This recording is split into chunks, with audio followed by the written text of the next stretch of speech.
জাতীয় নির্বাচনে দুটি খণ্ডে ভোট হবে। একটি ভোট হবে হানা ভোট।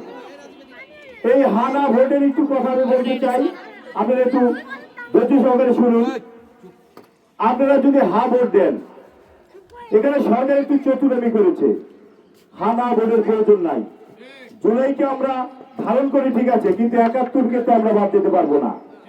কারণ আপনারা জানেন, বাপ ছাড়া যেমন সন্তান ভূমিষ্ঠ হয় না, ৭১ ছাড়া বাংলাদেশকে চিন্তা করা যায় না। ৭১ও দরকার, আমাদের জুলাইও দরকার। কিন্তু সরকার একটি কৌশল করেছে। এই কৌশলটা আপনারা যারা এখানে প্রত্যেকই ভালো মানের লোক এবং ব্যবসা বাণিজ্য করেন, চাকরি করেন, আপনারা আপনাদেরকে আমি এই আমার কথা লুকিয়ে বিবেচনা করবেন। কারণ আমরা না ভোটে ভোট দেবো। কারণ না ভোটে ভোট দিলে কি হবে? ৭২ সংবিধানকে বাঁচিয়ে রাখা হবে, ৭১কে বাঁচিয়ে রাখা হবে।